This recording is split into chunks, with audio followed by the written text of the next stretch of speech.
नमस्कार, स्वागत है आप सभी का एबी स्टार न्यूज में और मैं हूं आपके साथ जुबैर चौधरी।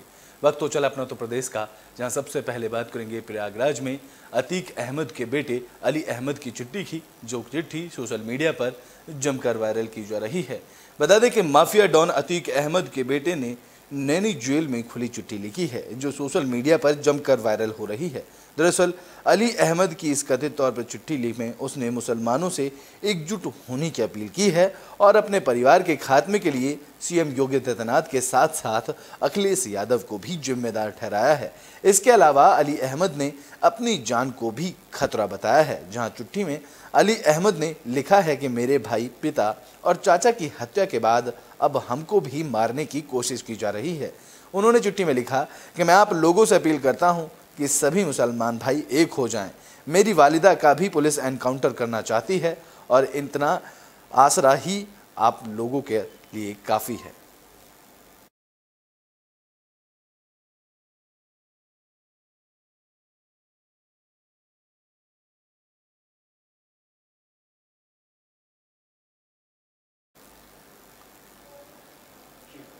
तो बुलेटिन में बात कर लेते हैं रामपुर की, जहां सौरा सीट पर उपचुनाव हुआ, जिसके बाद समाजवादी पार्टी के नेता का अजीबोगरीब बयान सामने आया है।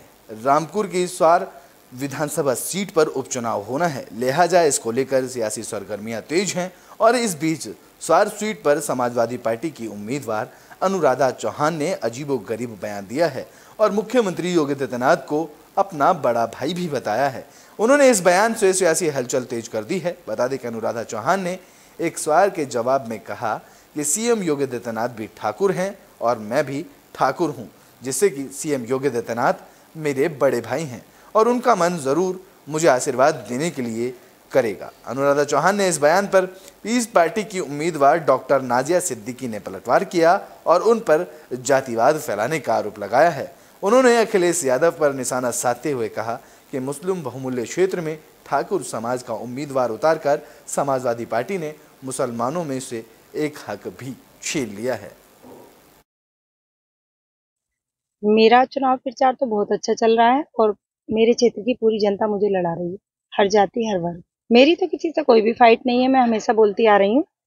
मुझे अपने क्षेत्र की जनता के लिए काम करना है, सेवा करनी है यहाँ की, और मैं सभी से यही अपील कर रही हूँ कि आप लोग मेरा साथ दें, मेरा साहस बने, ताकि मैं अपने क्षेत्र में विकास कर सकूं। क्यों नहीं मिलेगा, मैं उनके समाज से हूँ, वो भी ठाकुर है, मैं भी ठाकुर हूँ, मेरे बड़े भाई हैं वो, उनका मन जरूर मुझे आशीर्वाद देने के लिए करेगा। सर, मैं डॉक्टर नाजिया सिद्दीकी पीस पार्टी की प्रत्याशी हूँ। मैं अभी समाजवादी पार्टी की प्रत्याशी अनुराधा चौहान जी का स्टेटमेंट सुन रही थी। मैंने उनका स्टेटमेंट सुना। उन्होंने अपने स्टेटमेंट में बोला है कि बहुत स्पष्ट रूप से बोला है सर कि मैं भी ठाकुर हूँ, योगी जी भी ठाकुर हैं, वो मेरे बड़े भाई जैसे हैं, वो मुझे आशीर्वाद क्यों नहीं देंगे। सर, मैं हैरान हूँ ये बात सुनकर। मतलब ये स्वार टांडा की सीट पर हो क्या रहा है, ये तो षड्यंत्र है सरेआम। सर, मेरी बात सुनिए। उनके समाजवादी पार्टी के मुखिया अखिलेश यादव जी हमेशा अपने भाषण में बोलते हैं कि योगी जी ठाकुरवाद को बढ़ावा दे रहे हैं, ठाकुरवाद के गुंडों को, ठाकुरवाद के सभी गुंडों को संरक्षण दे रहे हैं। तो सर, यहाँ क्या हो रहा है ये बताइए। ये तो समाजवादी की पार्टी के अपने शब्द नहीं है, ये तो कुछ और ही मसला निकल के आ रहा है। ये तो समाजवादी नहीं करती है कभी भी। तो बुलेटिन में बात कर लेते हैं प्रधानमंत्री नरेंद्र मोदी की, जिन्होंने औरैया में FM स्टेशन का उद्घाटन किया है। बता दें कि प्रधानमंत्री नरेंद्र मोदी ने 91 FM ट्रांसमिशन स्टेशनों का उद्घाटन किया। प्रधानमंत्री नरेंद्र मोदी ने 91 FM ट्रांसमिशन स्टेशनों का वर्चुअली उद्घाटन कर दिया है। बता दें कि FM स्टेशनों का फायदा 18 राज्यों और 2 केंद्र शासित प्रदेशों को मिलेगा, जिनमें यूपी का औरैया जिला भी शामिल है। दरअसल औरैया शहर का दूरदर्शन केंद्र शुरू नहीं हो सका, लेकिन अब इस बिल्डिंग में FM स्टेशन शुरू होने जा रहा है। दूरदर्शन केंद्र में 100 वॉट का हाई पावर FM ट्रांसमीटर लगा है। बता दें कि 30 किलोमीटर की परिधि में लोग FM रेडियो का आनंद अब औरैया में उठा सकेंगे।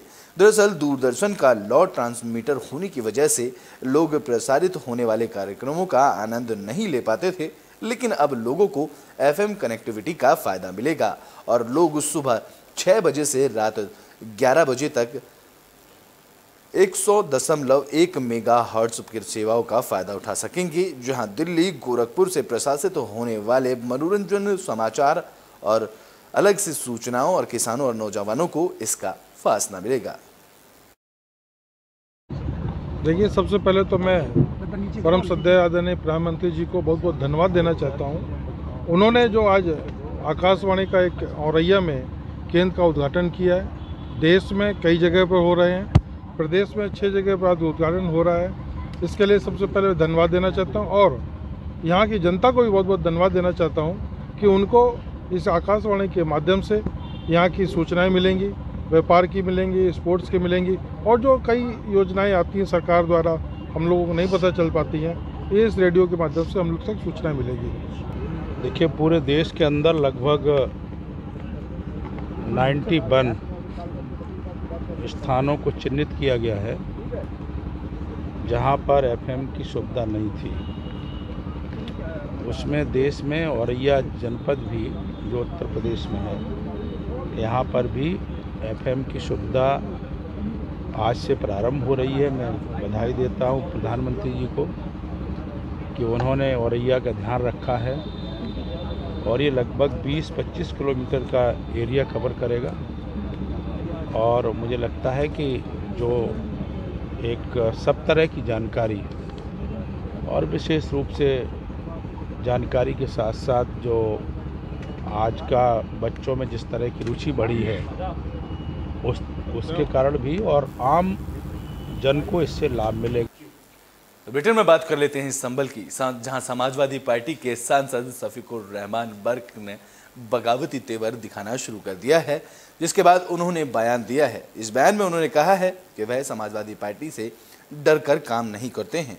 संभल निकाय चुनाव में समाजवादी पार्टी के सांसद शफीकुर रहमान बर्क के बगावती तेवर देखने को मिल रहे हैं। अब शफीकुर रहमान बर्क ने एक बार फिर से बड़ा बयान दिया है। इस बार उन्होंने कहा कि वह पार्टी से डरकर काम नहीं करते और अगर पार्टी उन्हें निकाल भी दे तो उनको कोई परवाह नहीं है। बता दें कि संभल में कुल 8 नगर पंचायत और नगर पालिका हैं, जिनमें नगर निकाय चुनाव में संभल सीट पर दिलचस्प मुकाबला देखने को मिल रहा है और इस सीट पर समाजवादी पार्टी सांसद और विधायक आमने सामने आ गए हैं। दरअसल समाजवादी पार्टी ने संभल में इकबाल महमूद को पत्नी की उम्मीदवार बनाया है, जिसका विरोध करते हुए सांसद शफीकुर रहमान बर्क ने निर्दलीय उम्मीदवार को समर्थन दिया है और इस बार एक बार फिर से विधायक और सांसद इस उम्मीदवार को लेकर आमने सामने आ गए हैं। मुद्दों को लेकर है कि यहाँ पर जो सड़कें और नालियाँ और नाले और गलियाँ और सब टूटी पड़ी हैं, हम उनको संवरवाएंगे। जो पैसा गवर्नमेंट से आता है उसको आवाम की खिदमत के लिए, पानी के लिए, बिजली के लिए, सड़कों के लिए, सब चीज़ों पर इस्तेमाल। मुद्दों को लेकर प्रयागराज में आसमान से सूरज की ओर एक अलग अद्भुत ही नज़ारा देखने को मिला है। बता दें कि सूरज के चारों ओर सर्कल बना दिखाई दिया है। संगम नगरी प्रयागराज में सुबह अजीब नज़ारा देखने को मिला, जहां सूरज के चारों ओर सर्किल नजर आया, जहां गोल घेरे में सूरज को देखकर लोग इस नज़ारे को मोबाइल में कैद करने लगे। बता दें कि खगोल वैज्ञानिकों से मिली जानकारी के मुताबिक सूरज के चारों ओर दिख रहे सर्कल को सन हॉलो कहा जाता है और इस तरह का नज़ारा तब दिखता है जब सूरज के आसपास बादल होते हैं और इसमें बर्फ की बूंदें भी होती हैं, जिनसे रिफ्लेक्ट होकर किरणें धरती तक पहुंचती हैं। बता दें कि इससे पहले 19 अप्रैल को भी सन हॉलो देखा जा चुका है।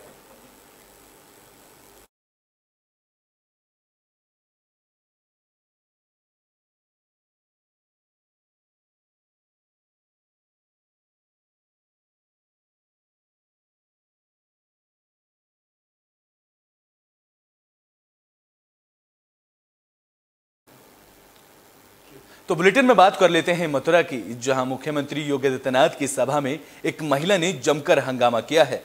दरअसल मथुरा में मुख्यमंत्री योगी आदित्यनाथ की सभा में एक महिला ने जमकर हंगामा किया। पुलिस ने बमुश्किल महिला को शांत कराया। जानकारी के मुताबिक महिला सोनम चौधरी कोतवाली थाना इलाके के कृष्णनगर में दुकान पर कब्जे की शिकायत को लेकर बैठक में पहुंची थी, जहां उन्होंने इंसाफ की गुहार पर एसएसपी से लेकर लखनऊ तक लगाई, लेकिन उनकी समस्या का समाधान नहीं हो सका है। इसको लेकर महिला ने कृष्णनगर चौकी इंचार्ज पर पैसे लेकर जबरदस्ती उसकी दुकान पर कब्जा करवाने का आरोप लगाया।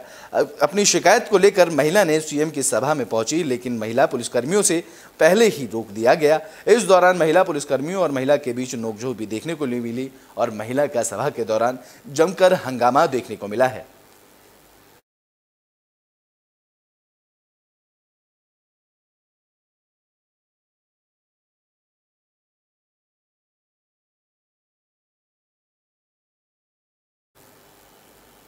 तो बुलेटिन में बात बागपत की कर लेते हैं, जहां नगर निकाय चुनाव को लेकर लगातार पार्टियां लटमोट पर नजर आ गई हैं और इस कड़ी में अब आरएलडी नेता अश्विनी तोमर के चुनावी कार्यालय का भी उद्घाटन बागपत में हुआ है।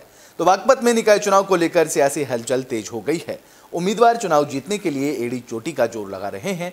वहीं बागपत के बड़ौत नगर के अर्जुनपुरम में आरएलडी उम्मीदवार बबीता तोमर और उनके पति आरएलडी नेता अश्विनी तोमर ने नए कार्यालय का उद्घाटन किया है। बता दें कि नए कार्यालय में हवन पूजन कार्यक्रम का आयोजन किया गया था और इस दौरान आरएलडी नेता ने जनता से सहयोग की अपील की। तो वहीं बबीता तोमर की जीत के लिए सभी गली मोहल्ले वार्ड के हर एक घर और वोटर में संपर्क करने की रणनीति भी आरएलडी के नेता ने बनाई है।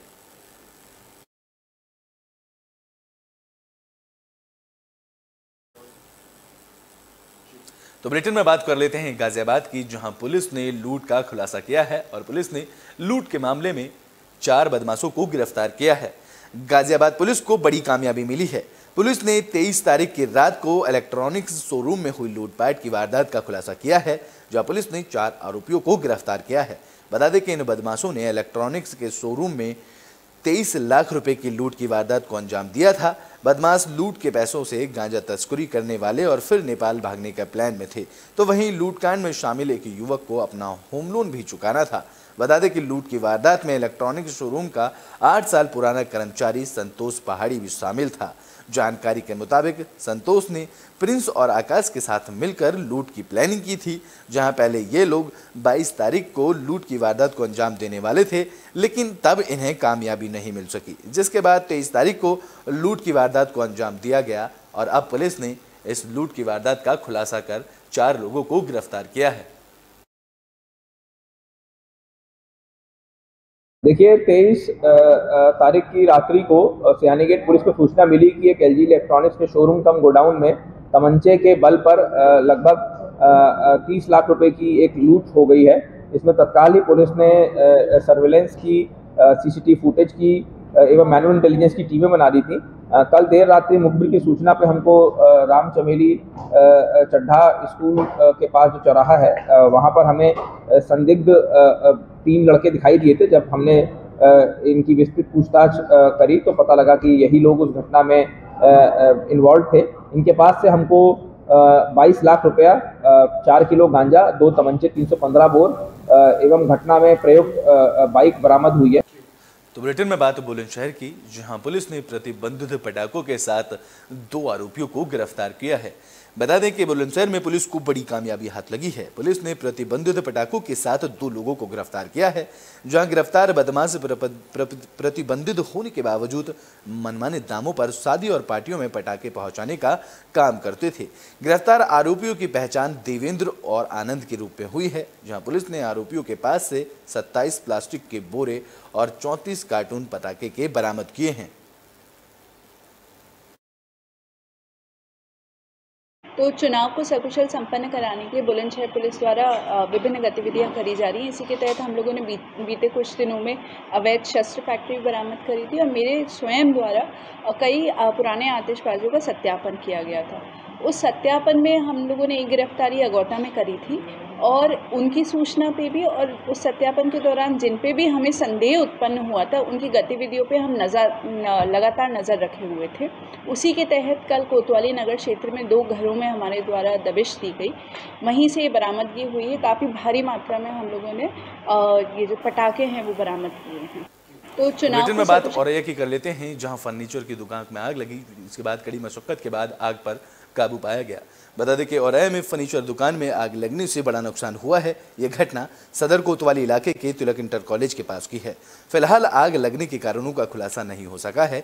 इस मामले की जानकारी मिलने पर सदर कोतवाली पुलिस और दमकल विभाग की गाड़ी मौके पर पहुंची, जिसके बाद कड़ी मशक्कत के बाद आग पर काबू पाया गया। आग लगने से हुए नुकसान का फिलहाल आंकलन नहीं हो सका है।